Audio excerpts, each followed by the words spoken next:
Hey guys, tonight we're slipping quietly through the marble halls of a palace that once ruled half the world, the Topkapi Palace of the Ottoman Sultans. The air is thick with incense, and the faint rustle of silk slippers echoing through endless corridors. You can almost taste the dust of centuries here. And scattered everywhere, glinting under lamplight, are clocks, hundreds of them. Some shaped like tiny towers, others like jeweled birds. Yet, not a single one ticks. It's unnervingly quiet. You'd swear time itself forgot to breathe in this place. And honestly, if you had to live in a palace where time refused to move, you probably wouldn't survive a week, unless you were into eternal awkward silences. So before you get comfortable, take a moment to like the video and subscribe, but only if you genuinely enjoy what I do here. And hey, comment below, where are you listening from and what time is it there right now? Now dim the lights, maybe turn on a fan for that soft background hum, and let's ease into tonight's journey together. You walk slowly beneath the domed ceilings, the smell of brass oil and aged cedar lingering in the air. Each corner you turn reveals another clock. Tall, short, round, square, imported from Paris, or crafted by the empire's finest artisans. All frozen, all silent. You lean in, half expecting to hear that gentle tick-tick-tick, but nothing, just the whisper of your own breath. Historians still argue about why the Ottoman Sultans hoarded clocks they never used. Some claim it was vanity, proof of wealth and influence, a glittering collection to impress ambassadors. Others whisper it was fear of what ticking meant, movement, change, decay. Because for the rulers of an empire that lasted over 600 years, time wasn't something you wanted moving too fast. A servant passes by, bowing his head, carrying a tray of clock keys polished to perfection. Keys that haven't been turned in decades. You catch his expression, reverent, almost sad. For him, these clocks are not dead. They're sleeping gods. Somewhere you recall a saying carved into an old Ottoman sundial, "Do not count the hours, make the hours count." But here in this palace of stillness, the phrase feels upside down. The hours are collected, displayed, but never lived.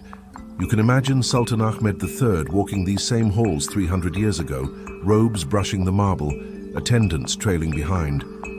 His guests from France arrive, bringing gifts, gold snuff boxes, porcelain vases, and ornate clocks whose gears glitter like tiny galaxies. They bow deeply, explaining the wonders of European mechanics, how precision could now conquer chaos. Ahmed smiles, polite and distant. He accepts the clocks but orders that none be wound. Let them rest, he says, as time rests in the hands of God, and so they did. Night settles thicker. You picture the palace lamps dimming, leaving only moonlight pooling on the mosaics. Shadows stretch across the clocks, making their faces look almost human. Hundreds of tiny frozen expressions staring back at you. It's eerie but also peaceful, as if the world here is perfectly preserved between one heartbeat and the next. You find yourself thinking how strange it is. In our world, we chase time like a runaway bus. Alarms, calendars, countdowns, smartwatches that nag us to stand up. But these sultans, they did the opposite. They built a world where time couldn't chase them. It's kind of genius, and also a little insane. A breeze slips in through a lattice window, carrying the faint scent of jasmine. Somewhere outside, the city of Istanbul hums, the call to prayer, the chatter of traders, the splash of waves against the Bosphorus. But inside these walls, everything stands still. Even sound seems careful not to wake the silence.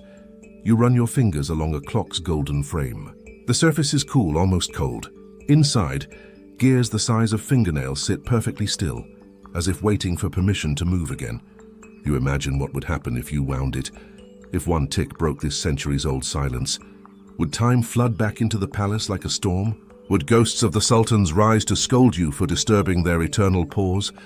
Some say each clock in this place was meant for a specific moment. A war, a coronation, a wedding, and that they were stopped to preserve that instant forever. A kind of magical superstition. Others believe it was an act of rebellion against the West's obsession with schedules. Let them measure hours, one chronicler wrote. We measure grace. Still, the silence feels heavy, like a secret waiting to be told.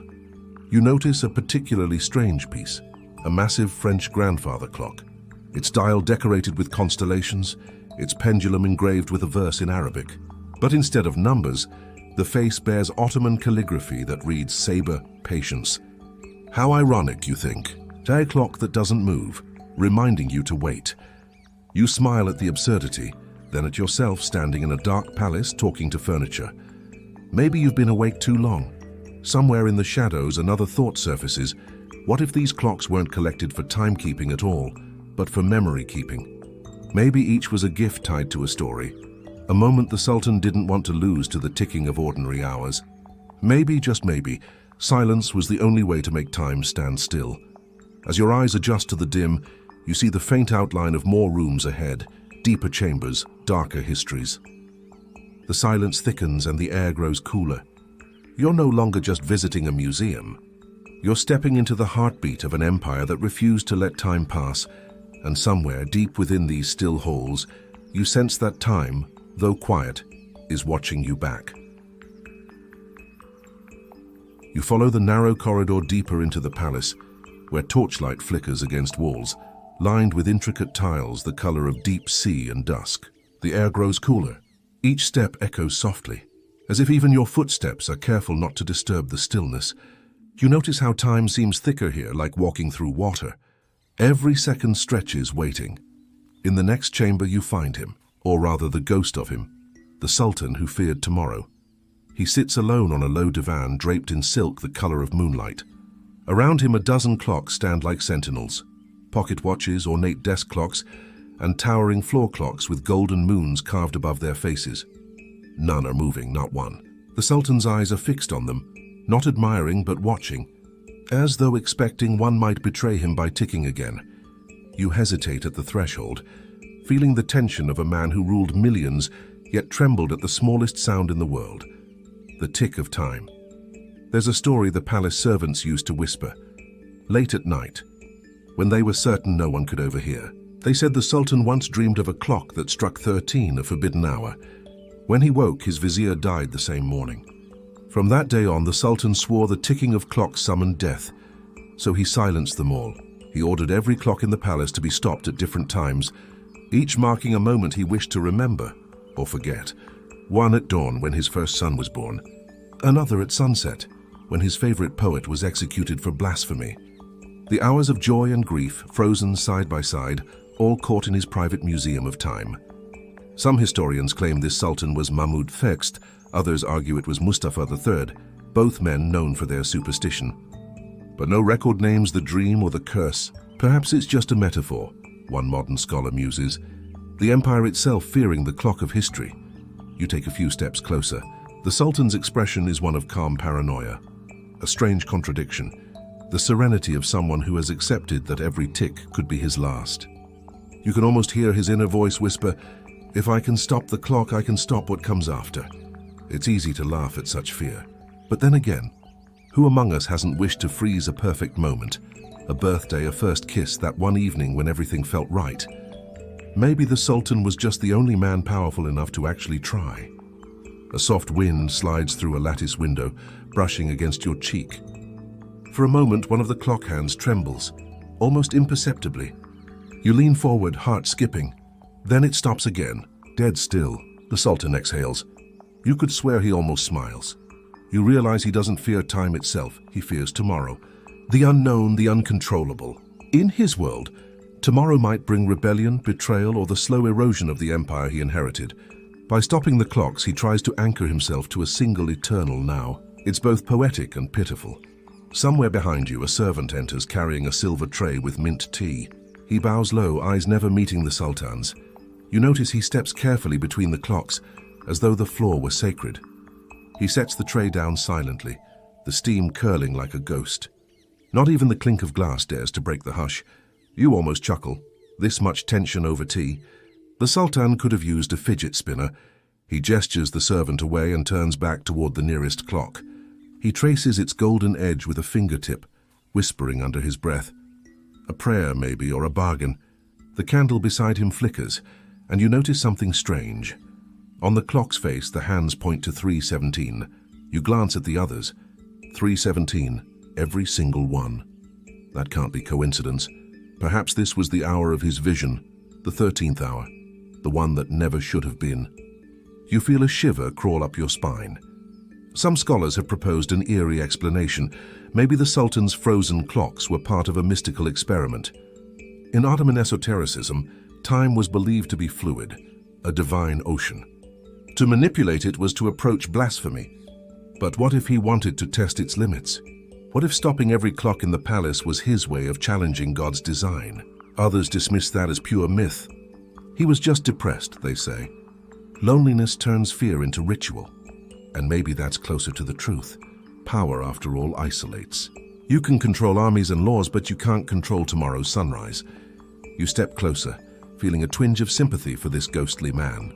His fear isn't madness, it's deeply human. We all try to delay something. A deadline, a goodbye, the passing of youth. The Sultan just built an empire around his hesitation.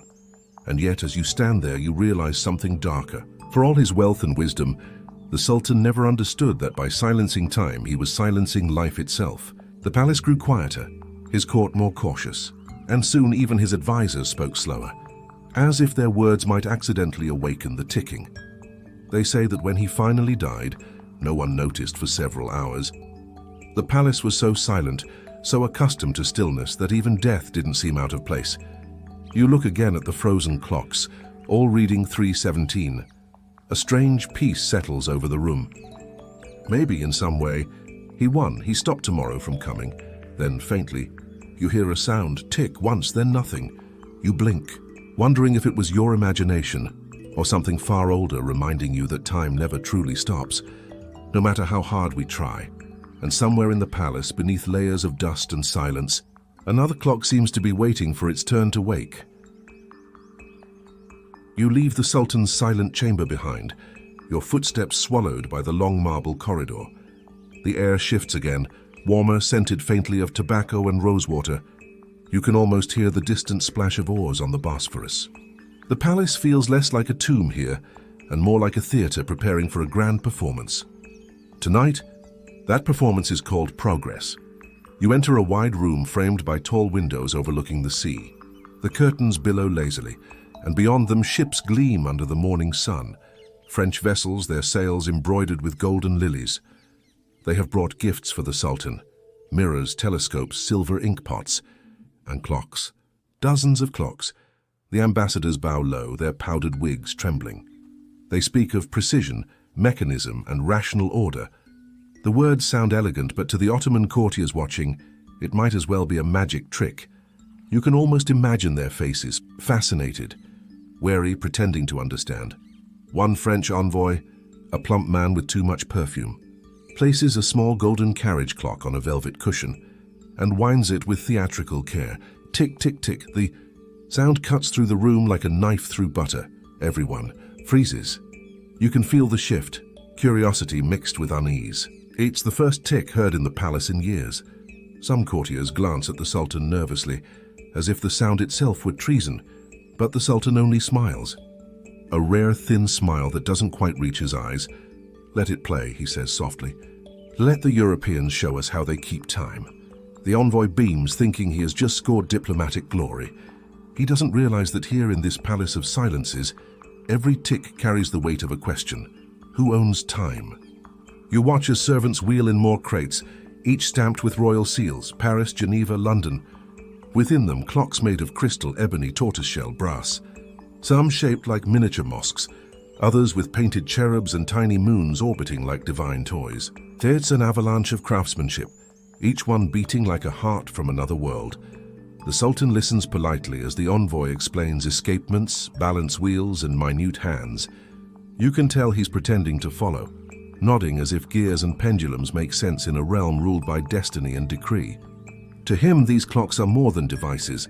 They are emblems of power, of the West's unsettling ability to measure, predict, and master what the Ottomans still considered sacred: time itself. One historian would later write that the arrival of European clocks in the 18th century was like a knock at the empire's door from the future. But not everyone welcomed the visitor. An elderly scholar at the back of the room mutters under his breath, "If they control time, soon they will control fate." The courtiers pretend not to hear, but you catch the flicker of anxiety behind their smiles. The Sultan orders the clocks to be placed in his private collection. None are to be wound without his command. The French envoy, confused, asks gently, "Your Majesty, does this mean you do not wish them to function?" The Sultan replies, "They already serve their purpose." They remind us that even silence can be beautiful. You can almost hear the diplomat's heart sink. He doesn't realize that his perfect mechanism has just been turned into a symbol of stillness. You lean closer to one of the clocks, admiring the fine engraving, angels with trumpets surrounding a tiny dial of enamel blue. Beneath it, in faint letters, a French inscription reads, "Le temps est roi." Time is king. You smile wryly. If only they knew how literal that phrase felt here, where every second is treated like royalty. Later that evening, you follow the trail of servants carrying the clocks through the gardens of Topkapi. The air hums with cicadas, and the Bosphorus glimmers like liquid glass.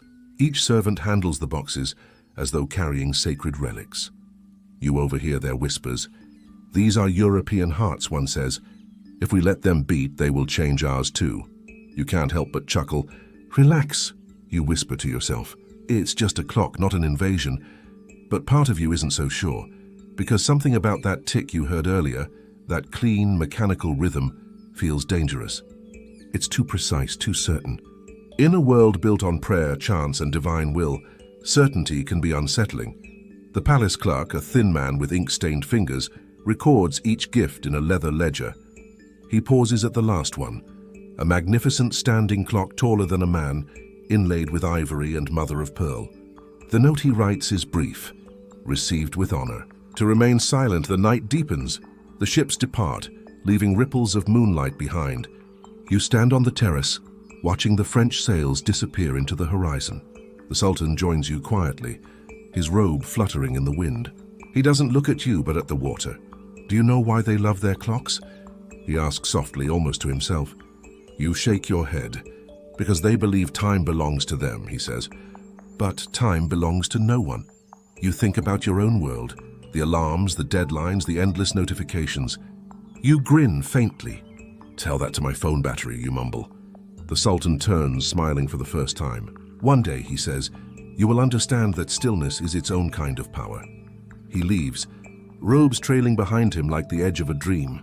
And there you stand, surrounded by unopened boxes, their contents shimmering under the stars. Each clock a gift from the West, each second inside, still waiting to be born. You wonder what will happen when someone finally winds one, because in this palace, where silence is sacred, the next tick might be the sound of history beginning to move again. The air inside the Topkapi Palace feels older than stone itself. You walk through a narrow corridor, and each of your steps sounds too loud, like you're interrupting a century-long hush. Ahead lies a wooden door, polished, silent, and somehow heavier than it should be. You push it open, and there it is, the Palace of Silent Clocks. Inside, time has been captured. Hundreds of clocks, grand and tiny, golden and tarnished, frozen mid-tick. Their hands point to different hours, none of them right, none of them moving. It's as if every moment that mattered to an empire has been pinned here like insects in glass. Dust hangs in the air like the ghost of centuries, dancing in faint beams of morning light that sneak through latticed windows. You take a breath, but even that feels loud. Imagine this room when it was alive, when servants padded softly through it, careful not to wake the Sultan's sleeping collection. Imagine each tick echoing down marble halls like the heartbeat of empire. But now there's nothing, just silence thick enough to drown in. You almost want to whisper an apology for disturbing their eternal sleep. The Ottomans loved order, ceremonies timed to the minute, prayers that rose with the sun, and wars planned between the calls to noon and dusk. Yet here in this solemn chamber, order has been suspended. Every clock stopped at a different second, as if the empire itself had tried to freeze its best moments before decline crept in. There's a story that one sultan, perhaps Abdulmajid, ordered this room sealed after hearing the ticking drive him to sleeplessness. They say he feared the sound reminded him of the inevitable, that each tick was a countdown, not a rhythm. Whether that's true, historians still debate. But standing here, you understand the impulse. The silence feels safer than the reminder that everything, even empires, has an hourglass somewhere running out. You run a finger along the edge of a clock shaped like a mosque dome. It's cold, but beneath your touch you sense the craftsmanship, the devotion of some forgotten artisan. Imagine the patience it took to carve filigree that no one would ever truly see, to polish gears destined never to turn. You think of all the moments in your life that have stood still like this, messages left unsent, dreams paused mid-idea, hopes set aside for later. Maybe that's why this room feels strangely familiar. There's something deeply human about wanting to control time. We wrap it in leather straps and wear it on our wrists, pretending that owning it means mastering it. The sultans, though, went further. They collected it, hoarded it, displayed it like trophies. Not the moments themselves, but the tools that measure them. That's almost poetic if you ignore how terrifying it is. You picture one of the keepers entering centuries ago, perhaps late at night, holding a lantern. The faint light would catch on brass and gold, glinting off hundreds of glass faces staring back at him like unblinking eyes. He'd dust them one by one, careful, reverent. He wouldn't wind them. That wasn't his duty. His task was to preserve their stillness. Imagine living your whole life tending to things designed to move, but forbidden to move them. Maybe the Sultan walked in sometimes too, robes whispering, expression unreadable. Maybe he paused in front of a particular clock, a gift from a French ambassador, and saw his reflection caught behind motionless glass. Maybe he smiled, a tight, weary smile. After all, what's more powerful than commanding even time to obey you? And yet the irony lingers. For all his command, the Sultan couldn't stop the clocks beyond this chamber. Outside, the empire aged, stretched thin, cracked under its own weight. Time flowed like the Bosphorus at dawn, unstoppable, indifferent. Inside these walls, though, it waited, patient as dust. You hear your own breath echo, steady as a metronome. In this quiet, you start to imagine that maybe the clocks aren't silent at all. Maybe they're whispering beneath the dust, tiny murmurs of what they once measured. A child's birth, a prayer finished, a war begun, the first cry of a new sultan. You close your eyes and for a second you swear you hear a single tick, soft, defiant. Then it's gone. You smile to yourself because of course it's probably your imagination. Or maybe, as the old keepers used to say, time never truly stops, it just learns to sleep. Still, the silence holds you there. You think of the Sultan's hand, once resting where yours is now. You think of the endless nights when he paced this room, measuring power not in armies or coins, but in how long he could keep the seconds still. Some historians claim these clocks symbolized a desire to resist European influence, to reject the mechanical tyranny of the West. Others argue it was spiritual, a way to acknowledge that time belongs only to God, and mortals should not mimic his clockwork. Perhaps both are true, perhaps neither.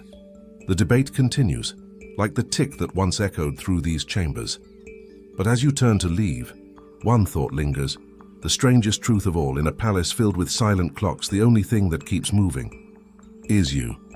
Your footsteps fade down the corridor, the air thick with memory, and though you try not to, you glance back once more, half hoping to catch a hand twitch, a pendulum sway, a secret moment when time itself forgets to stay still.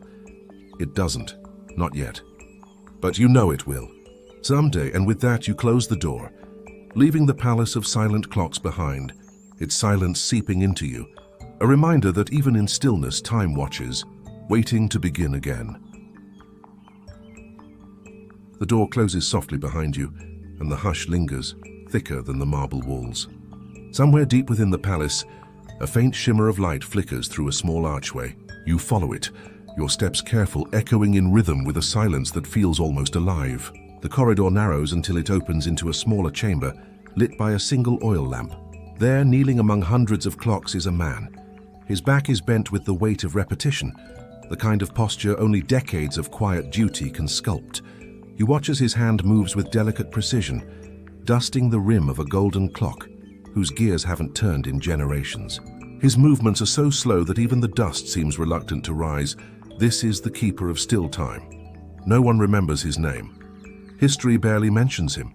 Yet for decades he's been here, polishing, tending, caring for things that are forbidden to live. His job isn't to keep them running, but to make them look as if they could. Every morning he enters this chamber before dawn, carrying a soft cloth and a small brush. He starts at the far wall and works clockwise, a quiet irony that has never escaped him. You crouch beside him, careful not to startle. He doesn't look up, only says in a voice rough with years, "They prefer silence. It's easier for them." You can't tell if he's joking. Maybe he's serious. In a place where silence rules, words are almost an intrusion. Still, he continues, the Sultan likes to visit sometimes. He says the ticking keeps him awake, reminds him of things that end. He pauses, wipes the glass face of another clock. So I make sure nothing moves. Not even a second. You look closer. Each clock is immaculate. Not a speck of dust clings to the curves. The keeper touches them like one might touch relics of saints, with reverence or maybe resignation. His eyes trace the shape of time, but never its motion. There's an odd tenderness to his ritual. You can sense it, how he treats every piece as though it still carries a heartbeat. And maybe it does. Maybe each clock remembers the moment it stopped. You think about your own forgotten moments, half-written messages, unread journals, that dusty guitar in the corner. We all have our silent clocks, don't we? He chuckles softly, catching your expression. You hear it too? You hesitate. Hear what? The almost ticking, he says, smiling faintly. Some nights, when the air is cold enough, you can feel them trying to wake up. But I tell them, not tonight. Let the world sleep a little longer. You laugh quietly, unsure if he's teasing or confiding in you. Maybe both. The way he says let the world sleep feels oddly comforting, like he's been keeping something darker at bay, not just dust. Historians often overlook men like him. They write about sultans, battles, treaties, and architecture, but never about the ones who guard the silence between ticks. And yet, standing here, you realize he's the soul of this strange empire of stillness. Without him, time might have dared to move again. The keeper leans closer to one clock, a French piece encrusted with tiny pearls and faded enamel. This one, he murmurs, was a gift to the Sultan from King Louis. It played a melody once, but His Majesty asked me to quiet it, so I did. Took out its voice, but not its grace. He taps his chest lightly. Still plays in here, though. You watch his fingers, thin, steady, careful. Every gesture carries both pride and grief. He's not just maintaining a collection. He's maintaining an illusion. That time can be contained, that silence can protect power. There's a whisper of wind through the lattice window. The flame trembles. For a moment, the entire room looks like it's breathing. Hundreds of faces gleaming softly, reflections shifting, as though the clocks are listening. Do you ever wish they'd run again? You ask quietly. The keeper doesn't answer right away. He finishes wiping the last clock in the row before straightening up. His knees crack, the only sound brave enough to break the hush. Then softly, sometimes. But if they start, everything else might stop. You understand? You nod, though you're not sure you do. He continues, voice almost a whisper. The Sultan believes silence keeps his empire alive, that as long as the clocks sleep, his time won't run out. Maybe he's right. Or maybe, he glances at the motionless hands, maybe time just learned to pity him. It's a strange thought, that time itself could feel mercy. Yet something in his tone makes you wonder if he's seen it happen. If he's watched men grow old while their clocks remained young, he motions for you to follow. At the far end of the chamber, a massive grandfather clock stands against the wall. Its face is cracked, its pendulum missing. This one, he says, belonged to the Sultan's father. It stopped the night he died. The palace fell silent and no one dared fix it. You peer inside, and there in the hollow lies a single strand of silk tied neatly around the pendulum rod. A prayer ribbon. His Highness ordered it left that way, the keeper explains. A reminder that time too can grieve. For a while neither of you speak. You simply listen, to the quiet hum of old air, to the small movements of his breath. Outside the world still spins. The call to prayer, the waves of the Bosphorus, the creak of merchant ships. But here nothing moves, and yet the stillness feels sacred. He turns to you at last. You'll tell the story, won't you? About how silence can be louder than any ticking. You promise you will. He nods, satisfied, and returns to his work. You step back into the corridor, leaving him among his sleeping charges. As you walk away, you can still see him in your mind, bent under the glow of the oil lamp, surrounded by time that never dares to pass. And just before you turn the corner, you hear it again, or think you do, a faint tick, sharp as a sigh. Maybe it's your imagination, or maybe, as the keeper said, time never dies. It just waits for someone brave enough to listen. You step out of the silent chamber and into the corridors of the Topkapi Palace, where a faint breeze carries the smell of the Bosphorus, salt, jasmine, and time itself. outside the city hums. The century is turning, and you find yourself drifting toward the 18th century, a time when the world begins to move faster. Ships slice across oceans, telescopes stare at the stars, and somewhere in London, a clock strikes 12 with perfect mathematical arrogance. The sound of that clock, the Greenwich one, travels far beyond its own chime. It crosses seas, slips into the hands of sailors, merchants, and kings. Across Europe, people are learning to measure their lives in minutes instead of prayers. But here in the heart of the Ottoman Empire, the air is different. You feel it, slower, heavier, as though time itself lingers like incense smoke refusing to disperse. You walk through an archway into a courtyard filled with the echoes of two worlds colliding. French envoys carry pocket watches that gleam like tiny suns. British diplomats bring marine chronometers, polished and proud, the same kind that guides ships around the Cape of Good Hope. And the Ottoman officials in their embroidered robes nod politely, while secretly wondering why anyone would want to trap time in such a noisy little box. There's a small joke whispered among the Janissaries that if Europeans could, they'd probably bottle the wind next and sell it in glass jars. You laugh quietly. The humor fits, though you know deep down it hides something deeper. An empire watching another measure the world one tick at a time, you pause near a marble fountain. The ripples shimmer like silver threads, and you think of how for centuries the Ottomans told time through sound. Not mechanical, but divine. The muezzins call at dawn, the afternoon drum, the fading whisper of the evening prayer. It wasn't about seconds or precision. It was about rhythm, the heartbeat of faith and empire. But Europe at this very moment is obsessed with the opposite. Newton has written of gravity, and men like Huygens and Harrison chase perfection in pendulums. Clocks are no longer curiosities. They are weapons of order. They mark work hours in factories, departures of ships, and the rise of nations. In a sense, Europe is conquering chaos through the tick-tock of brass and spring. You imagine the Sultan hearing of these marvels, clocks that could tell not just hours, but latitude, the very position of the earth. He must have felt the tug of both wonder and warning. To control time is to control destiny, and perhaps that was the danger. Because what if by owning time you become its servant? Historians still argue about whether the Ottoman hesitation toward mechanical clocks came from religion, pride, or simply the comfort of tradition. Maybe all three. One French traveler in the 1700s noted that Istanbul seemed eternally noon, because no one seemed to care if the clock was wrong, as long as the tea was hot and the call to prayer on time. You can almost hear him complaining as his watch ticked too loudly for the silence of the palace. The paradox deepens as you drift further into the story. You picture artisans in Paris crafting jeweled clocks for Ottoman sultans, each one engraved with moons and stars, mechanical poetry in motion.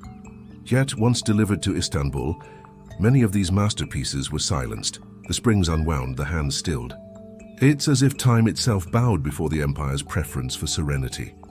You lean against a column, imagining what that must have felt like, to live in a world where stopping a clock isn't laziness, but power. Where silence meant you'd mastered the one thing no one else could, the passage of hours. Still, not everyone shared that calm. Some Ottoman scholars worried that rejecting the precision of the West meant losing the future. They debated it in candle-lit rooms, surrounded by astrolabes and dusty manuscripts. One argued that if time was a gift from God, measuring it too closely might be arrogance. Another said ignoring it entirely was ingratitude. You smile softly. People still argue like that on the internet, only now it's about screen time and sleep schedules. You stroll through a shadowed hallway where old maps hang like ghosts. Lines of longitude and latitude twist across parchment, the geometry of empire. Somewhere you sense, an admiral is wishing he had one of those European clocks to find his position at sea. The empire stretches across 3 continents, yet the stars remain its only compass. Outside you can hear the faint sound of hooves on cobblestones, the world pressing in. The Russian Empire to the north, the Austrians to the west, all ticking forward minute by minute, charting every coastline. The Ottomans, meanwhile, keep their rhythm steady. It's like a musician refusing to play faster, just because the band next door sped up the tempo. You can almost see the metaphor forming, empires as clocks, each ticking at its own speed. Some wind too tight and burst, others slow until they fade. You wonder which fate is kinder. A breeze moves through the courtyard again, scattering rose petals. They fall onto the marble like seconds slipping away, and you're reminded of something odd. The Ottomans once timed certain rituals not by clocks, but by the burning of incense sticks. A full stick was an hour. A half stick, perhaps the length of a prayer. The scent determined the schedule. You think about that. How different life would be if meetings started when the air felt right instead of when your phone buzzed. One of the courtiers nearby adjusts a sundial. The shadow creeps lazily across the numbers. He looks content, unaware that in London factories are ringing bells to wake thousands at dawn. The industrial heartbeat is growing louder. Still, the empire endures in its own rhythm. The Sultan prefers poetry over punctuality, calligraphy over calculation. His court writes verses about eternity instead of minutes. You picture him sitting by the window at twilight, the Bosphorus glimmering below, surrounded by silent clocks. The sun sinks, a golden coin dropping into the sea, and for a moment the world holds its breath. You take another step. The air cools. The scent of oil lamps and musk thickens. Somewhere deep inside the palace, another clock stands still. A gift from Vienna, perhaps, or Paris, its hands frozen at 12:07. Maybe that was the moment it arrived. Maybe that's the hour the Sultan decided time didn't need to move anymore. And as you listen, the absence of ticking becomes its own kind of music. The hush feels eternal yet alive, like a pause between two notes. You realize that across empires, men have tried to cage time in gears, in calendars, in laws, but the Ottomans perhaps did something stranger.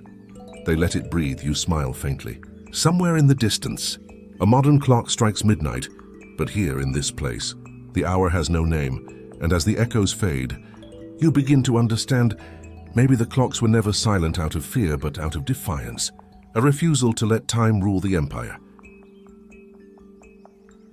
You wander deeper through the echoing corridors, where the marble seems to remember every whisper, every tick that once dared to sound before being silenced. The scent of brass and old oil still lingers, faint as breath on glass. Somewhere in this stillness, behind a wooden door carved with tulips, you find him, the clockmaker. His hands are thin, his eyes the shade of tea left to cool too long, and the room hums with unfinished time. You don't need to ask who he is. The dust tells you. The silence tells you. He smiles before you can speak. You've come for the secret, he says, as if it's a story he's been waiting centuries to tell. His accent rolls like the Bosphorus tide, half Swiss precision, half Istanbul lullaby. You notice hundreds of clocks in the workshop, some from Geneva, some from Vienna, others so strange they look like they belong in dreams. None are ticking. You feel your heartbeat fill the gap where their rhythm should be. He motions for you to sit. The chair creaks, tired from holding so many ghosts before you. They wanted clocks that don't sing, he says softly, polishing a dial until it gleams like a crescent moon. No ticking, no chiming, no heartbeat. You blink. A clock without a heartbeat. That's like a cat that doesn't meow or coffee without caffeine. Technically possible, but why? He chuckles as if he heard that thought. They said the Sultan desired silence. That time once captured should stay still. So I built them that way. His voice lowers as if afraid the walls might disapprove. You watch his fingers trace the gearwork, gentle as prayer. But each clock I made still had a secret spring, he adds, almost conspiratorial. Hidden deep inside, where only the maker would know. It could still tick if you wanted it to.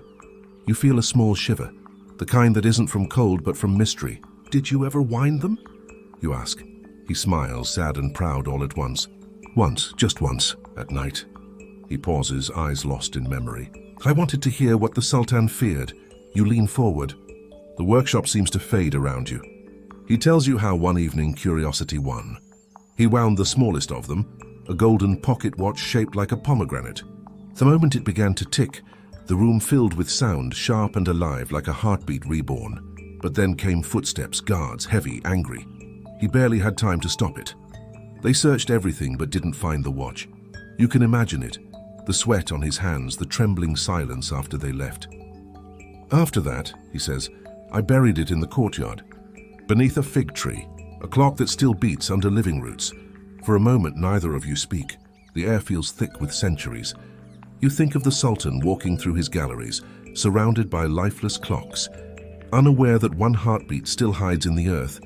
Historians still argue about this story, whether the fig tree clock ever existed, whether the Swiss craftsman was real or a legend whispered by the palace servants. Some claim to have found sketches in the archives of Geneva, designs for mute clocks, ordered by foreign patrons whose names were never recorded. Others insist it's simply myth, a romantic lie crafted to make silence seem poetic. But sitting here, hearing the way his words tremble between pride and regret, you believe him. He rises slowly, joints creaking like old wood. Time, he says, is not meant to be caged. Even the quietest gears dream of movement. Then, almost playfully, he adds, just like people who buy gym memberships but never go. You can't help but laugh, the sound bouncing awkwardly off the brass. He walks toward a covered table. When he removes the cloth, you see something glimmer. An unfinished clock, half assembled, the face still blank. This one, he murmurs, I never completed. They told me to build another silent one, but I wanted it to sing, so I stopped. He hands you a small brass key. Take it, he says. It opens nothing, but maybe you'll hear something that others can't. You turn the key in your palm. It's light, warm, and smells faintly of pine and smoke.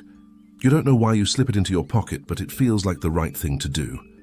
He starts humming then, a tune without words. The workshop hums back like a choir of sleeping gears. For a moment, you imagine what this room must have sounded like when everything was alive. Tick-tock overlapping like raindrops, measuring the empire's pulse. Now it's only the echo of what was. You notice a map on the wall, dots drawn across Europe and Asia, each dot labeled with the name of a clockmaker: London, Vienna, Geneva, Damascus, Aleppo. The Ottoman court had summoned them all, commissioning silence from the masters of sound.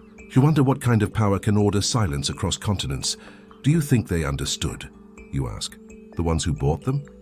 He smiles, that same tired smile. Maybe they did. Or maybe they just liked how they looked. You can't argue with that. After all, people today buy smartwatches they barely check. Wrist-sized trophies of time. You imagine the sultans would have adored them. He leans against the bench, his breath thin but steady. Every empire, he says, tries to own time. Some build clocks, some build calendars, some build myths. But in the end, time keeps walking barefoot through their marble halls, ignoring every order. Outside, the wind slips through a cracked window, brushing the chimes that hang by the door. One of them moves just slightly, and a faint metallic sound trembles in the air. It feels like a ghost sighing. He looks toward it and whispers, "That's enough for tonight." Time's awake. You leave the workshop quietly, your fingers brushing the cold brass doorknob. As you step back into the corridor, the silence feels heavier yet somehow gentler. You can almost hear something faint beneath it, a memory of ticking like a heartbeat underwater. Maybe it's your imagination, or maybe the fig tree outside the palace really does shelter a pulse that never stopped. You pass a window overlooking the Bosphorus. The moon stretches long over the water, pale and still. Ships drift by like slow-moving clocks, their lanterns flickering in the mist. You remember the key in your pocket and curl your fingers around it, wondering if it fits the lock of a clock buried somewhere below. Down the hall, a faint echo calls you back, the rhythm of a world once obsessed with capturing silence. You walk toward it, feeling as though the air itself measures your steps. Somewhere behind you, the clockmaker begins humming again, the tune threading through the night, carrying a secret you'll never fully understand. But that's the thing about secrets, isn't it? They don't vanish. They just tick quietly in the dark, waiting for someone brave enough or foolish enough to listen.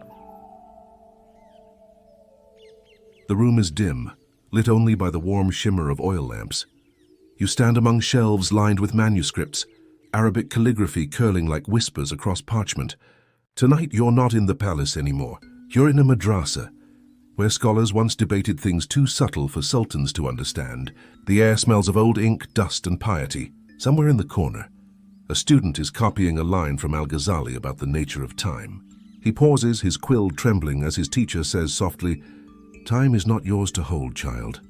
It is God's to unfold. You don't realize it yet, but this is the heart of the Ottoman paradox. Why clocks never ticked, why hours never mattered. To them, time wasn't a possession. It was a divine rhythm."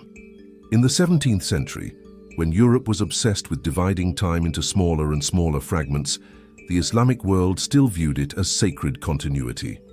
European scientists were building pendulums, escapements, and minute hands. The Ottomans were reciting verses that said only Allah knew the true measure of moments. They weren't anti-science, far from it, but they believed that precision could sometimes be arrogance. After all, if you could measure every second, wouldn't you be pretending to outsmart eternity? You picture the scholars around you.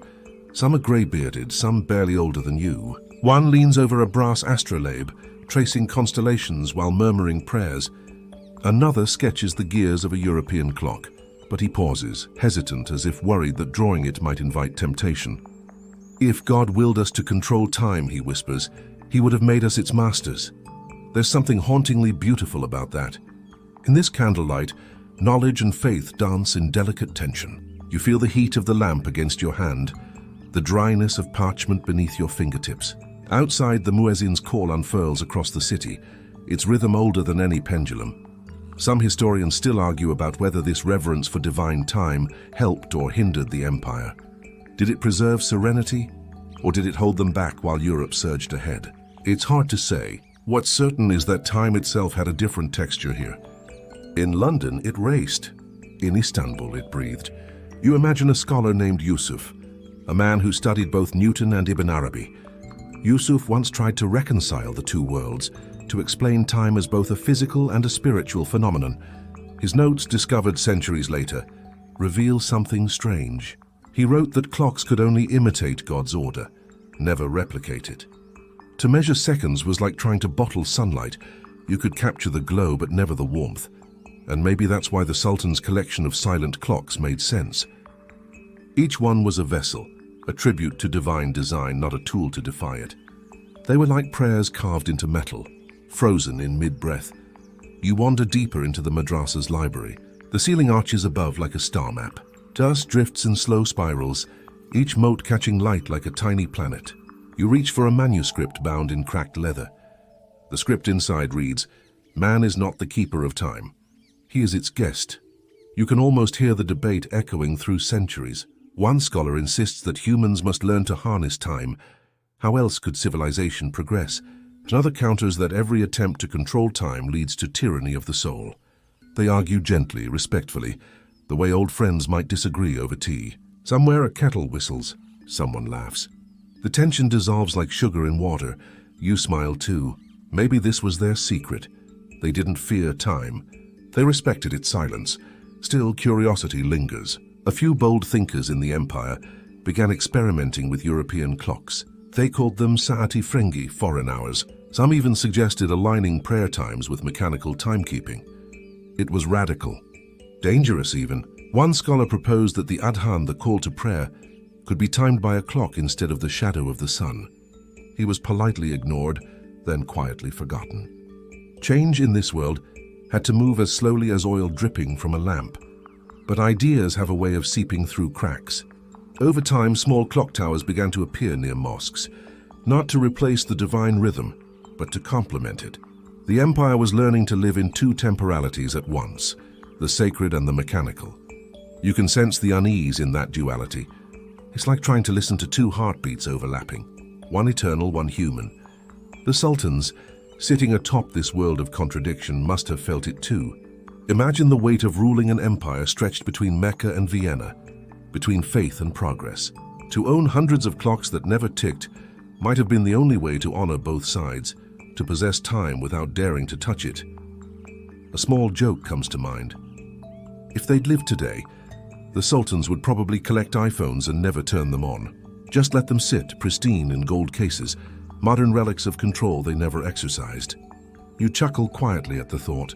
Somewhere a ghostly sultan probably just rolled his eyes at you. The lamp beside you flickers. Shadows pulse across the floor like slow waves. You realize that in this quiet you're caught between centuries. The faint hum of a ticking clock reaches your ear, but when you turn, it's only your heartbeat. You can almost feel the universe breathing with you, an endless inhale and exhale. The scholars believe that when you stop trying to measure time, you begin to feel it. And maybe that's the hidden wisdom of those silent clocks. They weren't broken. They were listening. As the night deepens, you step out into the courtyard. The air is cool, fragrant with jasmine and stone. The moon hangs low, a pale dial in the sky, unhurried and eternal. Somewhere in the city, a clock tower strikes 1, 2, 3 soft chimes that fade into the distance. You realize the irony. Even in stillness, time finds its way through. You sit on the marble steps, letting the echoes fade. The students have gone to sleep, their arguments tucked between pages. You imagine them dreaming of time, some running ahead of it, others walking behind. And for a brief moment you understand the Sultan's strange devotion. Collecting clocks wasn't about owning time. It was about surrendering to it. The tick that never sounded, the hand that never moved. These were reminders that life itself isn't something you can wind up. Historians still argue about whether the Ottomans feared the future or revered the divine. But sitting here under the same stars that watched them centuries ago, you think maybe they simply knew something we've forgotten, that time isn't a ruler to serve, but a rhythm to rest within. The lamp beside you fades to ember. A distant muezzin calls once more. The sound curls through the night like silk, marking not hours but grace, and for a while you stop counting altogether. You find yourself once again in the quiet corridors of Topkapi, the air thick with the scent of dust and history. The torches flicker faintly along the marble walls, as if time itself is holding its breath. You step closer to a half-open door, and inside a golden shimmer draws your eyes. A hidden chamber you somehow missed before. Today it's smaller than the grand halls, but infinitely more intimate. A single oil lamp burns low, revealing rows of velvet-lined chests and silk-covered tables. Inside them lie hundreds of clocks, jeweled, delicate, and silent. Their hands are frozen mid-motion, and for a moment you feel as though the world itself has paused just to watch you enter. You reach out. The lid of one chest creaks open with a sigh, like an old secret being released. Beneath a thin veil of dust rests a pocket watch of pure gold. Its surface glows faintly in the dim light, inlaid with emeralds. And when you lift it, something falls from beneath it. A letter, folded neatly but never sealed. The parchment has darkened with age, the edges curling inward like a memory that's trying to hide. You unfold it carefully, and the ink glimmers faintly in the light. The words aren't written in formal Ottoman script, but in a more personal hand, tender and slightly uneven. It's a love letter. The writer speaks to someone unnamed, my moon, my silence, my hour that never ends. You read of longing hidden behind palace walls, of glances stolen in garden courtyards, and messages smuggled inside boxes of imported tea. The tone shifts halfway through. The writer promises to send a clock as a token, one that would never chime so no one will hear our time together. And then, abruptly, the letter stops mid-sentence as though the ink froze at the same moment the clock did. You glance again at the watch. Its hands are forever trapped at 2:47. Some historians still argue about whose hand wrote those letters. Some whisper it was from a prince exiled before his coronation. Others think it was from a European noblewoman, trapped in the Ottoman court as a political guest. But the truth, like the ticking of these clocks, remains suspended. You open another chest.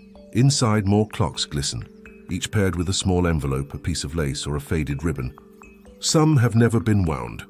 Others were deliberately jammed, their gears fixed with melted wax. You can almost feel the stories trapped inside them. One clock, shaped like a small golden cage, bears a faint engraving that reads, "To stop the clock is to keep the heart still." You can't tell whether it's meant to be poetic or tragic, probably both. You glance toward the window, where the faint light of dawn creeps in. The Bosphorus glows pale blue.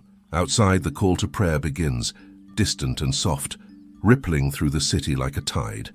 The clocks remain still, and the sound of the muezzin feels like the only rhythm left in the palace.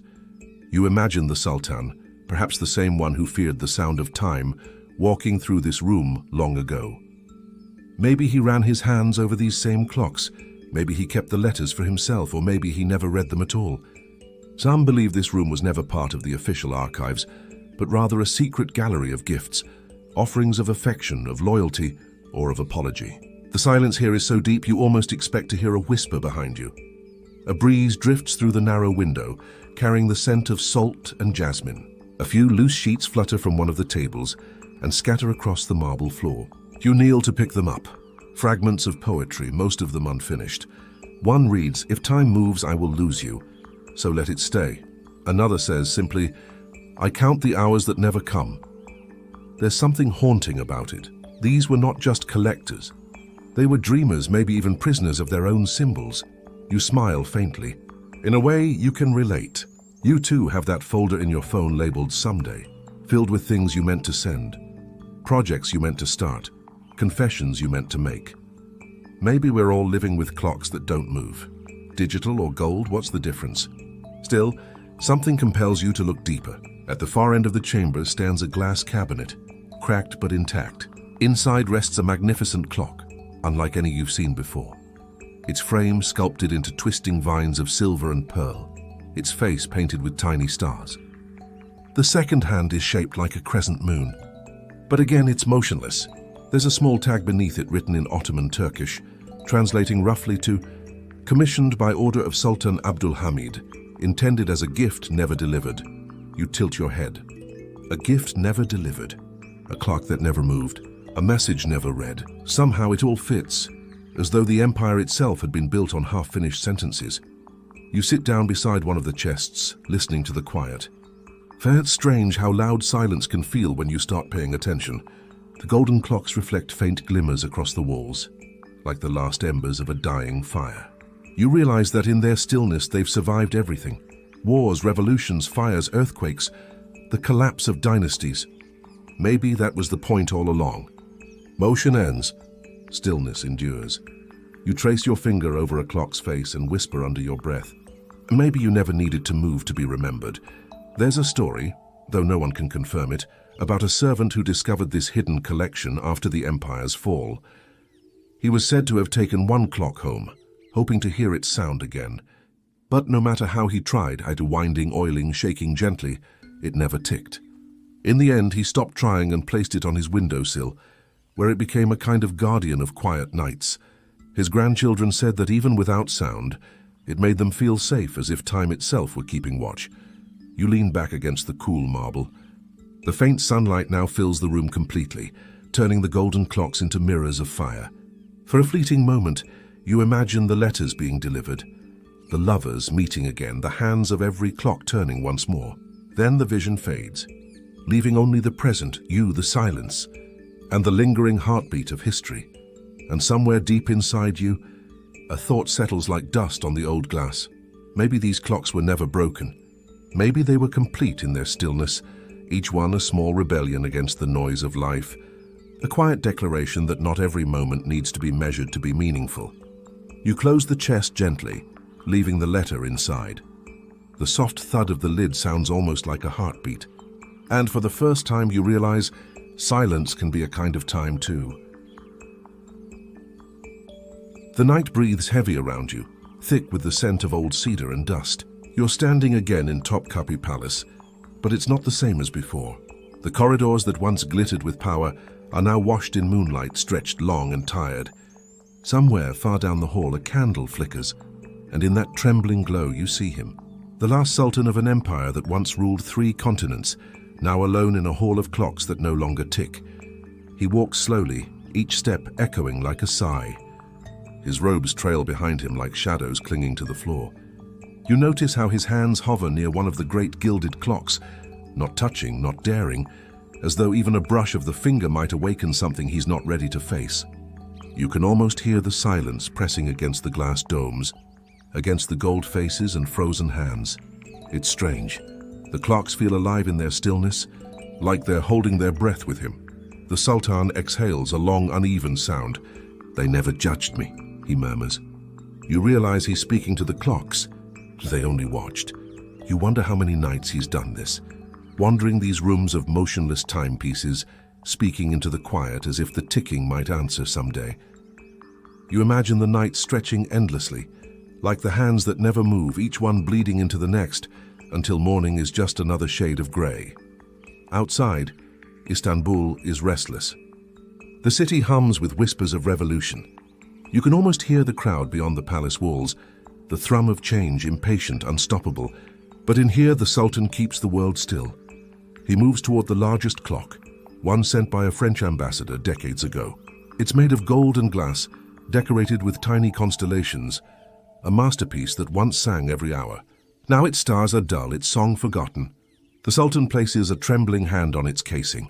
"Do you remember," he whispers, "when they used to dance?" You realize he's not talking to you. He's talking to memory, to the echoes of a time when these clocks represented something divine. Order, discipline, the heartbeat of an empire that thought itself eternal. But eternity is cruelly quiet. He turns away, his eyes glinting faintly under the candlelight. You see exhaustion in them, not the kind that comes from sleepless nights, but the kind that settles deep in the bones after carrying too many yesterdays. A clock somewhere in the dark makes a sound, a faint, almost accidental tick. You both freeze. The Sultan looks toward the noise, startled, almost frightened. Then slowly he laughs.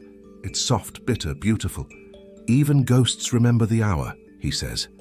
The laughter fades, swallowed by silence again. You step closer, feeling the weight of the room press on you.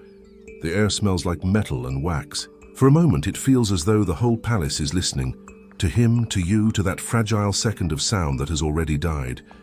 Do you think, he says suddenly, that time can forgive? You don't answer. How could you? The question hangs there like smoke. Outside thunder rumbles. Somewhere the muezzin's call begins, the dawn prayer echoing through the still city. The Sultan doesn't turn toward it. He closes his eyes, his lips moving in a silent prayer of his own. He begins to wind one of the clocks. You almost stop him. You feel like you shouldn't interfere, that something sacred is happening. His hands are slow, trembling, deliberate. The mechanism clicks faintly. Then another. Then another. One by one the clocks begin to stir. The faintest chorus of ticking fills the air. It's uneven, clumsy, some too fast, some too slow. Yet together they sound like a heartbeat. You feel your own pulse fall into rhythm with it. The Sultan opens his eyes and watches the hands crawl forward, just a fraction of a second, just enough to break the stillness. His shoulders sink. You can't tell if it's relief or surrender. It's strange, he says softly. All my life I collected these, and now at the end, I only want one to stop. His voice trembles, then steadies.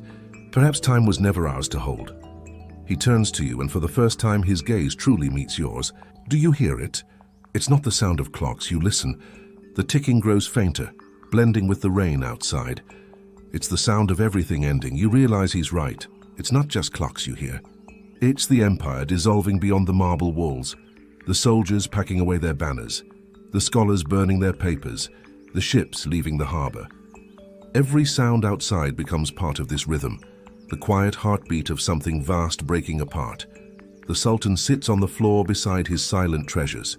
Around him, gold gleams faintly like sunlight trapped underwater. He leans back against a chest of broken watches and sighs. Let them take tomorrow, he murmurs. I have tonight. You feel the chill of those words. He isn't bitter. He's tired. The kind of tired that even time can't measure. Historians still debate what he meant in those final hours. Some say he tried to destroy the clocks. Others claim he fell asleep among them, surrounded by the fragments of an empire and the faint ticking of forgiveness. You'll never know which is true. But as you stand there watching his eyes close, you realize something. Time doesn't stop when the clocks do. It simply learns to whisper. Outside, the rain grows heavier, drowning the echoes. The candle sputters once, twice, then goes out. And with it, the last light of the Ottoman night fades. You're left in the dark, surrounded by the soft, uneven heartbeat of 100 clocks. And you understand, finally, why they never used them. Because in silence, time doesn't wound, it waits. You wander through the narrow streets of 19th century Istanbul, where the smell of roasted chestnuts and wet stone lingers in the air. The empire has changed. The palaces are quieter now, and time, once something to be feared, has become fashionable. Everywhere you look, in shop windows, on mantels, in tea houses, you see clocks. Gold ones, brass ones, some painted in bright European enamel. None of them tick. You pause in front of a small cafe where a merchant proudly displays a French clock that has never been wound. Its hands are frozen at 12:07. A small tag hangs from it, imported from Paris. The merchant notices your curiosity and grins. It doesn't need to move, he says. It only needs to look beautiful. You can't help but smile. Somewhere the old sultans would probably approve. Inside, men in fezzes sip thick coffee and talk politics under clouds of tobacco smoke. A scholar reads from a newspaper, printed in both Ottoman Turkish and French, his finger tracing the lines as if each word carries the weight of a new world. You listen as someone jokes that a moving clock makes you older, but a still one keeps you young forever. Laughter follows, warm and a little nervous, because perhaps it's true you step back outside. The sun is low, casting long shadows that stretch like dark ribbons down the street. In every window you catch the glint of brass faces that refuse to tell the hour. Time itself feels hesitant, as if the city, caught between centuries, can't decide whether to move forward or stand still. And maybe it doesn't want to. You follow the call of a muezzin, echoing from a nearby minaret, and the rhythm of his voice merges with the faint chime of a distant clock tower, one of the few that actually works. It's the new symbol of progress, the mechanical heart of modernity. Yet as the sound fades, you realize the people walking beneath it don't look up. They carry on unbothered. Progress, it seems, is a thing to be admired from afar. In one of the quieter alleys, you find an old watchmaker's shop. The sign above the door is cracked, the paint faded. Inside it smells of oil and brass. The shelves are lined with clocks, each stopped at a different time. The old man behind the counter peers up from his workbench. His fingers are stained with metal dust, his glasses thick and scratched. "You're looking for one that ticks?" he asks with a faint smile. You nod, he chuckles. Few people do these days. He opens a drawer and lifts out a pocket watch. It's simple. Silver, no jewels, no gold leaf. But when he winds it, you hear that first small tick. It's like a heartbeat in a silent room. "You know," he says, "once upon a time, every household wanted a clock that never stopped. Now they want ones that never start." He leans closer, lowering his voice. "They think a silent clock brings peace, but silence only hides the sound of passing." You feel a strange sadness in his tone. He places the ticking watch in your palm. The warmth of it seeps into your skin. "Keep it," he says. "Listen to it at night. It reminds you you're still alive. As you leave, the city begins to blur into twilight. Lanterns flicker to life one by one, casting halos of gold light on the cobblestones. You walk past a row of shop fronts, a jeweler polishing a motionless clock, a family sitting by one as if it were a shrine. For them, the clock is no longer a tool. It's an ornament, a relic, a way to say we too possess time even if they never use it. Historians still debate whether this was vanity or philosophy. Some claim it reflected Ottoman fatalism, the belief that time belongs to God alone, that to control it is arrogance. Others argue it was simply aesthetic, a love for symmetry, for perfection unspoiled by motion. Either way, time in Istanbul became something to display, not to feel. You pause by the waterside where the Bosphorus glimmers like liquid steel. Across the strait, the new clock tower of Dolmabahce Palace rises tall and proud, its face turned toward Europe. Built in imitation of Paris and London, it marks a new era. The empire's attempt to synchronize with the West. And yet, even as the hands move, the palace windows remain closed, their curtains drawn. You can almost imagine a whisper traveling across the water. We have clocks now, but do we have time? The thought lingers as the wind picks up. Somewhere behind you, the call to prayer fades, replaced by the faint clatter of carriages and the laughter of children playing in the square. Our mother scolds them gently, her voice rising like a melody against the hum of the city. For a brief moment, you realize how human everything sounds when it's not drowned in ticking. The old watchmaker's words echo in your mind. Silence only hides the sound of passing. You glance at the watch in your hand. Its ticking is steady, defiant, like a secret rhythm beneath the quiet surface of things. You think of the Sultan from years ago, sitting among his silent clocks, and wonder if somehow this tiny sound would have frightened him or comforted him. The truth is, Istanbul has always had a complicated relationship with time. It moves differently here, slower, more deliberate. Like a story being told by someone who pauses often, not because they've forgotten, but because they want you to feel the space between the words. A drop of rain lands on your wrist. Then another. The sky darkens into deep indigo, streaked with silver clouds. The city begins to shimmer with reflections, every puddle a small trembling mirror of light. You tuck the watch into your coat and start walking again, your footsteps blending with the soft patter of rain. As you pass another shop window, you notice something curious. One of the clocks, large, ornate, framed in gold, has begun to tick. Just faintly, just enough that the pendulum moves like the breath of a sleeping creature. No one seems to notice. The shopkeeper chats cheerfully with a customer, unaware that one of his silent trophies has come alive. You stand there, watching, listening, The sound is fragile but persistent. It reminds you of a pulse, the quiet insistence of life refusing to stop. Maybe that's how time always returns, not with thunder or revolution, but with a whisper behind glass. As you turn to leave, you look once more at the Bosphorus. The lights of the city shimmer across its surface like scattered hours. Too many to count, too beautiful to keep. You breathe in the cool night air, and for a moment, you feel suspended between centuries.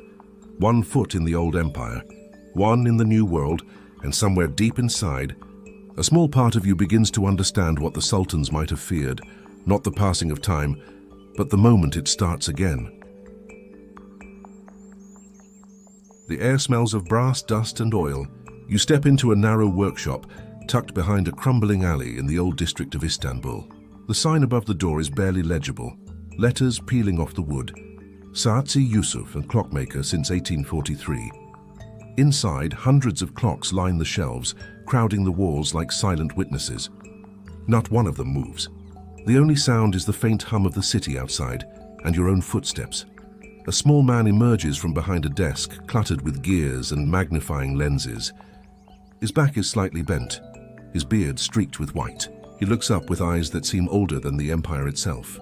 "Come in," he says, his voice as soft as a whisper through gears. Careful where you step, and every tick here has a soul. You smile politely, unsure if he's joking. But as you glance around, you realize that maybe he isn't. The workshop feels alive in its stillness, like a forest in winter, waiting, breathing beneath the quiet. "I heard you're the last of your kind," you say. The old man chuckles. "If you mean the last fool trying to make time move again, then yes. That would be me." He motions for you to sit on a stool by his workbench. On it lies an open pocket watch. Its face cracked, its hands missing. Beside it, a single tiny spring glimmers under the lamplight. "I fix them," he says. "Or at least I try. They've been asleep for so long that sometimes I think they've forgotten how to wake up." He winds the spring with trembling fingers. Click, click. The sound is delicate, almost human. Then silence again. "They don't always want to tick," he sighs. "And maybe that's for the best." You watch him work, fascinated by the tenderness in his movements. Each touch is precise, almost reverent, as if he's not repairing metal but nursing memories. "They were all once beautiful," he continues, glancing toward a shelf of ornate clocks. "French ones, Swiss ones, English ones. Gifts for the palace, bribes for favor, tributes to vanity. The sultans collected them as if time itself were a jewel to be displayed. But none of them ever worked. Not truly." You ask if he ever thought about why. He hesitates, then leans closer. "Because ticking means change. And change means endings." They feared that. He picks up a gold pocket watch, its surface etched with Ottoman calligraphy. "This one belonged to a prince. He asked me to make sure it would never run again. Said he wanted to hold on to a single hour forever." The watch gleams under the light, perfect and unmoving. You can see your own reflection in its face, blurred like time itself doesn't want to remember you. "Did you do it?" you ask. He nods. "I locked its heart. It's been silent ever since." A faint smile plays at the edge of his lips. "Sometimes I think I locked part of myself inside it too." The smell of oil grows stronger. Dust motes drift lazily in the light as the old man rises and walks to the back of the shop. He opens a drawer and pulls out a small box wrapped in silk. "This," he says, "was my first commission. A clock for the Sultan himself. He wanted it to chime only once, and at the hour of his death." You blink. Unsure if you heard right. He believed, the watchmaker continues, that if he could control the last sound he would ever hear, he could control his passing too. But death doesn't need permission. The clock never chimed. It never needed to. He opens the box and you see it. A beautiful brass timepiece shaped like a miniature mosque. The craftsmanship is flawless, yet its face is blank, no hands, no numbers, no measure of anything. "It's strange, isn't it?" he murmurs. "To build something meant to mark time, but leave it empty." For a moment, neither of you speaks. The quiet is thick, almost sacred. Then he adds softly, "They thought they could own time by silencing it. But silence doesn't stop time. It only hides it." You ask how he keeps going, fixing clocks that will never tick again. His eyes soften. "Because hope has a rhythm. You can't hear it, but it's there. Every time I wind a spring, I imagine a sound returning to the world, like a heartbeat finding its way back." He gestures to a dusty grandfather clock in the corner. Its glass is fogged, its pendulum still. That one belonged to my father, he says. He believed a working clock kept away bad spirits. After he died, I stopped winding it. But sometimes late at night, I swear I hear it tick. Just once, like he's reminding me he's still watching. You laugh quietly, though your skin prickles. Maybe ghosts like good craftsmanship. He chuckles too, eyes glinting. If that's true, then this city must be full of them. Outside, the rain begins to fall, and soft, steady, a rhythm older than empires. The old man closes his eyes, listening. Hear that? He says. That's real time. It doesn't need clocks. You realize how peaceful he looks, sitting there among his motionless creations, surrounded by the echoes of what once measured the world. People think I'm lonely, he says after a while, but I'm not. Every clock here remembers something. They keep me company. He taps a small bronze one near his elbow. This one remembers laughter. That one remembers an argument. That big one over there remembers a wedding. Time isn't gone, and it's just resting. He looks up at you, his eyes warm and tired. You can tell them that when they ask why I still do this. Tell them I keep time safe until the world is ready to listen again. You promise you will. As you stand to leave, he hands you a tiny silver watch, its glass slightly cracked. A gift, he says. It doesn't work, but maybe it doesn't have to. Keep it close. It'll remind you that silence can hold meaning too. You take it gently, feeling its cold weight in your palm. At the door, you glance back one last time. The workshop glows faintly in the golden lamplight. The old man hunched over his bench, surrounded by silent hearts that once knew how to beat. Then, just as you step outside, you hear it, a faint tick. You turn, but he's already smiling as if he expected it. See? He says softly. Some things just need to be heard. The door closes behind you and the sound fades into the night. Somewhere the last watchmaker keeps listening. You wander forward, almost afraid to make a sound, as if the marble floor beneath your feet remembers too much. The palace corridors fade, and when the dim light returns, it isn't the Topkapi you see anymore. It's glass. Long halls of glass and steel humming with air conditioning. You're in the Istanbul Museum of Clocks, where the past sits behind reflection. The scent of polish and electricity replaces the musky sweetness of incense. The room feels both alive and frozen. Before you stretches a wall of silence, row upon row of Ottoman clocks, their faces gleaming gold under sterile light. You lean closer and realize none of them are ticking, not one. They sit still, as if time itself were an exhibit too fragile to touch. A little sign says, "Do not wind." You chuckle softly. Of course not. Even after centuries, the rule remains. Time in the Ottoman world must never move without permission. You notice a tour group whispering nearby, the guide's voice bouncing off the glass.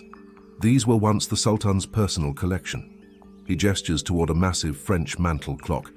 Its enamel chipped, its gilded cherubs frozen mid-laugh. They were gifts from Europe, symbols of power and anxiety. You can't help but smile. Anxiety wrapped in gold. Sounds familiar. If the Sultans lived today, they'd probably collect smartphones instead, constantly upgrading but never calling anyone. You imagine an Ottoman prince scrolling through screens of jeweled clock photos, muttering, "Ah yes, this one captures the essence of divine patience."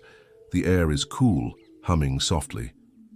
You catch your reflection on the glass, layered over the faint outline of a sultan's portrait behind it. For a moment, it's like your face has merged with his. You too have your devices of still time. The watch on your wrist glows faintly. The phone in your pocket buzzes, demanding attention. You don't check it. Not yet, the guide continues, unaware that his words are turning into ghosts in your head. These clocks were cleaned every week, but the gears were never allowed to move. The Sultans believed that controlling the motion of time, even stopping it, was a sign of divine alignment. Historians still argue about whether this was a spiritual act or political theater. Some claim the silence was superstition. Others say it was power made visible. If you can silence time, what else might you command? You step closer to a case labeled Clock of Selim III. Inside sits a massive structure of brass and turquoise enamel. The note says, "Gift from the French ambassador, 1798. You remember Selim, the reformer, the dreamer, the man who tried to bring Europe's progress into Ottoman walls. And yet here it stands, and the clock he never wound. Perhaps he was afraid of what might follow if he did." The seconds stretch. The hum of the museum becomes a lullaby. You imagine Salim standing where you are now, centuries apart but heartbeats aligned, both staring at this same piece of metal. He must have wondered, what happens if I let it run? Would the empire move with it, or would everything fall apart? You breathe in slowly. Somewhere behind you, a school group passes by, their teacher trying to explain the word anachronism. It means something existing outside its proper time, she says, and the phrase lands in your chest like a small stone. That's exactly what this place feels like. A world misplaced in time, and maybe you're misplaced with it. You wander deeper. There's a small display tucked into a corner, overlooked by most visitors. The placard reads Workshop of Ahmet the Clockmaker, circa 1820. Inside, tools blackened with use, delicate screws arranged in velvet. A single unfinished clock lies open, its heart exposed, gears like ribs, motion arrested mid-breath. You'll remember him, the man who once repaired the Sultan's silent treasures, the one who wiped dust off ticking ghosts. He spent a lifetime restoring machines that weren't meant to live. You reach out, your finger hovering near the glass, and you can almost feel the phantom vibration of a heartbeat behind it. Maybe Ahmet's, maybe the clock's, maybe time's. Outside, a faint call to prayer begins. It seeps through the modern walls, a low wave of sound curling through centuries. You imagine the muezzin's voice reaching across history, echoing through the same air the Sultans once breathed. Even now, time doesn't rush here. It swirls gently like water in a basin. You find a bench and sit. A digital clock glows above the doorway. Bright red numbers counting forward without mercy. For a strange, dizzy moment, the modern clock and the ancient one seem to stare at each other, one racing, one refusing. You wonder which one is right. Maybe time was never supposed to tick so loudly. Maybe silence is its truest rhythm. You remember the story of the last sultan, the one who sat in this same city and listened to his empire collapse like a clock winding down. They say he gathered his favorite clocks before leaving the palace, not to sell or save, but simply to hold them, one last time. As if they could remember for him what he no longer dared to keep. There's something haunting about that thought, that these clocks outlived their keepers, still beautiful, still still. The gold hasn't tarnished, the glass hasn't cracked. Only the hands have stopped as if frozen mid-prayer. You close your eyes and picture it. The palace hall's dark, the faint moonlight touching the glass domes, and somewhere deep inside, a clock that no one dares to touch. Not because it's broken, but because silence is sacred. The air conditioner hums again, steady as a heartbeat. You realize the hum has the same rhythm as ticking. It's everywhere, in machines, in lights, in your pulse. Maybe time never really stopped. It just changed disguises. You open your eyes and look around. People are taking selfies with the clocks, laughing quietly. They don't seem to notice the stillness pressing against them. Maybe you don't either, not really. Maybe none of us do, walking through our museums of paused moments, calling it progress. One of the museum guards walks past you, keys jingling softly. He nods half asleep, as if he's done this 1,000 times.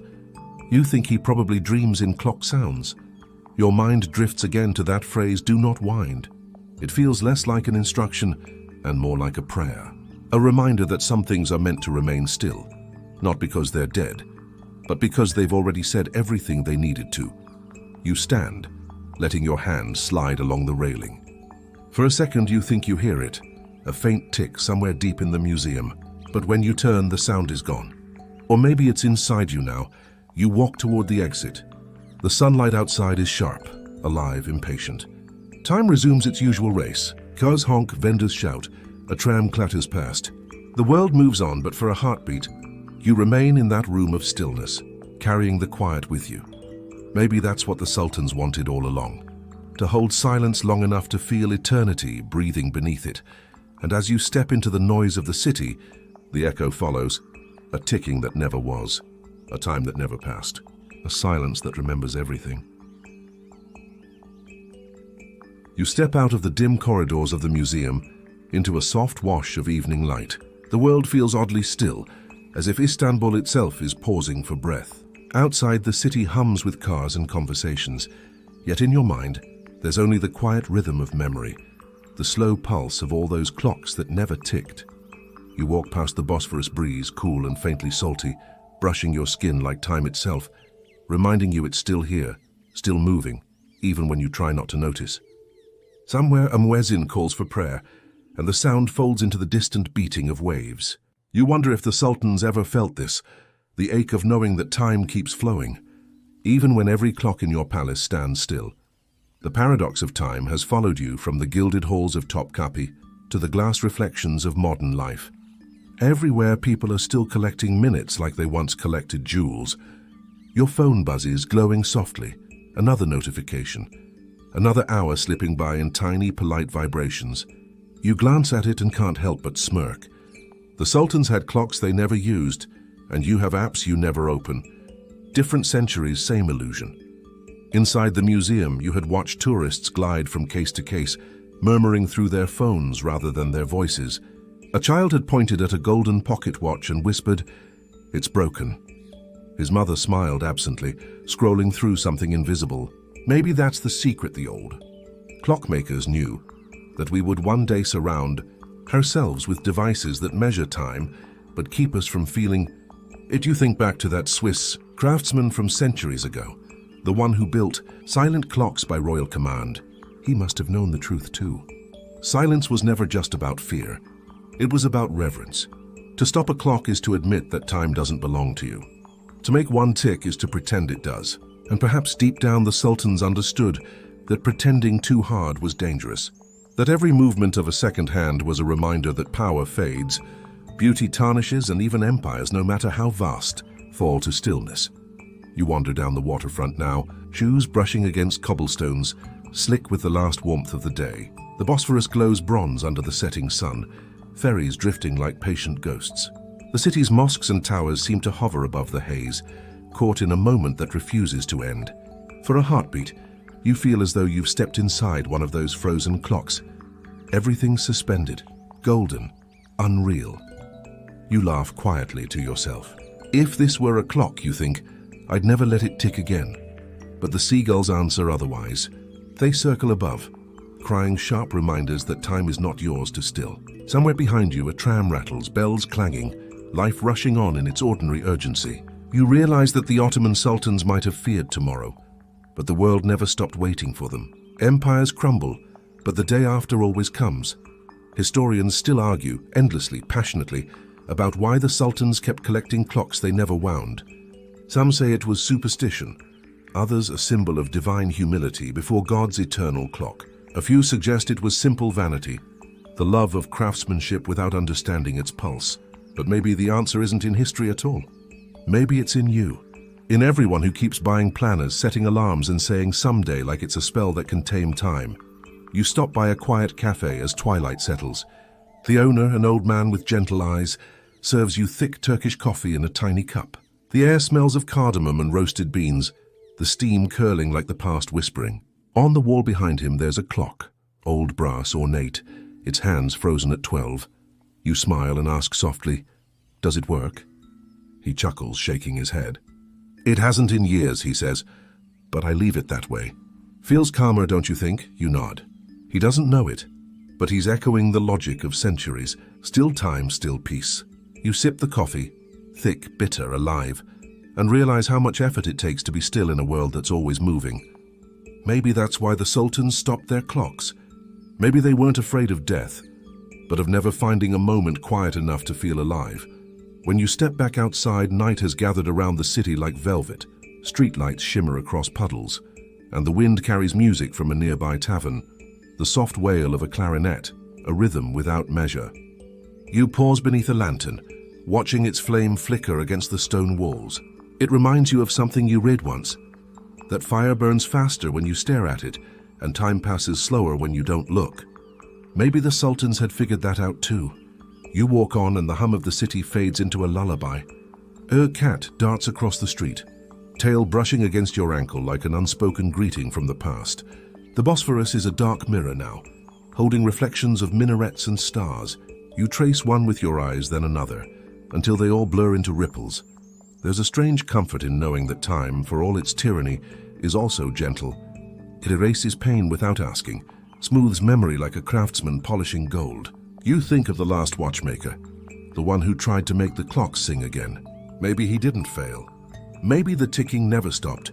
It just moved into different hearts, different hands. Maybe every quiet breath you take tonight is another beat in the same rhythm the Sultans once feared. You pass a souvenir shop still open, filled with trinkets, miniature towers, glass lamps, fake antique clocks. A woman dusts the counter, humming softly. You pick up one of the clocks. It's plastic, light, and completely silent. The tag says "Made in China." You chuckle under your breath. The empire of still clocks has outlived the Ottomans after all. As you set it back, you catch your reflection in the window, your face overlaid with rows of stopped timepieces. For a second, you look almost regal, caught between centuries, a modern sultan surrounded by silent proof of time's stubborn patience. The shopkeeper turns off the lights, and in that instant everything fades to blue. The sea, the sky, the stones, and the silence. You stand there for a moment longer, listening not for a tick but for something deeper. The pulse of the city, the whisper of history exhaling around you. And for the first time tonight, you don't check your phone. You just breathe. Somewhere faintly a clock begins to chime, not from the past, not from memory, but from now. It rings once, twice, then stops. The silence that follows is soft, kind, infinite. You close your eyes and let it hold you. The night feels endlesser, and for a moment maybe it truly is. The palace fades into silence, and the night outside hangs heavy as velvet. You've walked through centuries, past ticking gears and whispering ghosts of time, and now you find yourself in a place where even the air feels sacred. Quiet, still, suspended. The clocks around you, their hands forever frozen at impossible hours, seem almost to breathe. A faint hum of wind drifts through the window lattice, carrying with it the faintest scent of dust and roses that once perfumed Ottoman halls. It's strange, isn't it? How something as invisible as time can leave such a tangible trace. You sit for a moment on the cold marble floor. It's smooth under your palm, worn by generations of feet that hurried and hesitated here before you. Somewhere deep in the walls, a clock that hasn't ticked in centuries gives a tiny, almost imperceptible click, like a sigh escaping. You wonder if time itself is trying to remind you it's still here, even when no one dares to measure it. The story began with a collection of clocks, hundreds of them, each one precious, each one purposefully unused. They came from England, from France, from Geneva, diplomatic gifts, signs of admiration and power. But here, inside the Ottoman heart, they became something else. They became silence made solid, symbols of a ruler's uneasy truce with eternity. And now, in this final hour, you're left with a single question echoing softly in your mind. What happens when you stop trying to control time, and instead, just let it pass through you? You glance up. The moonlight spilling through the arches paints thin silver lines across the clocks. Their faces catch the glow like sleeping eyes. You can almost imagine them dreaming of movement, of gears trembling awake after a long, drowsy slumber. You remember one of the old scholars whispering earlier, "To own time is to misunderstand it." And perhaps that's what the Sultans understood too well. Your breath slows. The stillness begins to deepen, folding around you like warm fabric. The empire that once trembled under the weight of ticking hours is gone. Its marble courtyards have turned to museums. Its golden clocks sit behind glass, admired but never touched. Visitors press their faces close, peering at the delicate mechanisms, unaware that what they're really looking at isn't metal or glass. It's hesitation. It's the story of men too aware of mortality, who preferred a quiet eternity over the sound of a moving second hand. Historians still argue about why. Some claim superstition, the fear that each tick measured the Sultan's remaining breaths.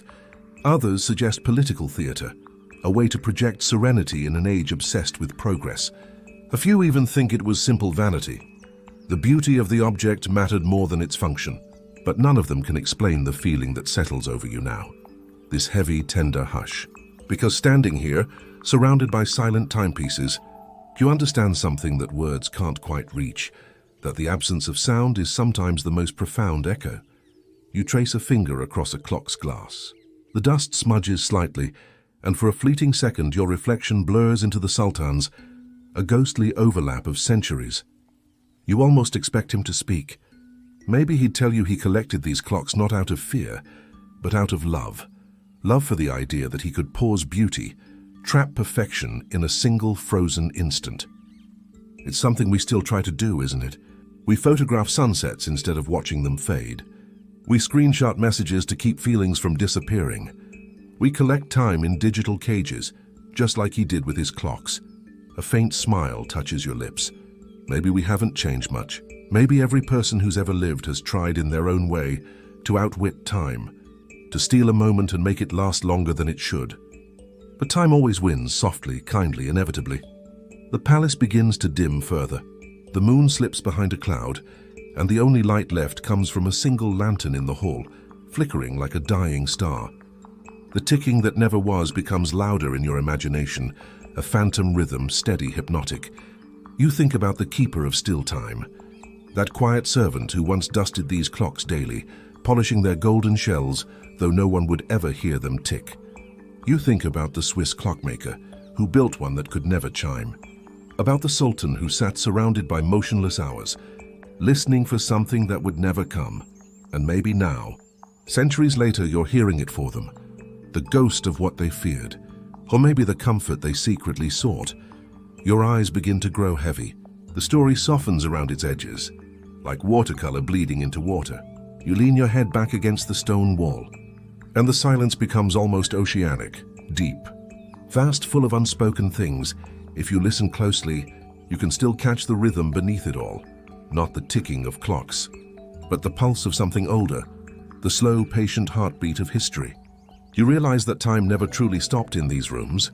It simply learned to move differently, not in seconds or hours, but in memories, in echoes, in the quiet breath between now and forever. A breeze moves again, just enough to make the smallest bell in the far corner quiver. You barely hear it. It's like a lullaby meant for ghosts. The sound drifts toward you, then fades, and for a heartbeat, you feel the world pause. You feel time itself exhale. You smile in the dark. There's peace in this silence. Not the cold kind, but something gentle, forgiving. You think maybe the Sultans weren't afraid of time after all. Maybe they were just trying to make friends with it. To sit beside eternity and listen, without needing to measure or command. The marble beneath you feels warmer now, as if the centuries have softened it. You close your eyes, imagining the palace as it once was. Laughter echoing through its gardens, silk curtains rippling in the wind, the faint perfume of amber and oud lingering in the air. Somewhere a clock hand twitches just once, as if waving goodbye. Your breathing sinks with the silence, and everything, the empire, the clocks, even the night itself, folds gently into stillness. And in that stillness, you finally understand. Time isn't meant to be owned, only shared. The faint hum of the fan in your room replaces the echo of the palace. The sound of your heartbeat slows. The story dissolves like mist over water. End of script. Sweet dreams.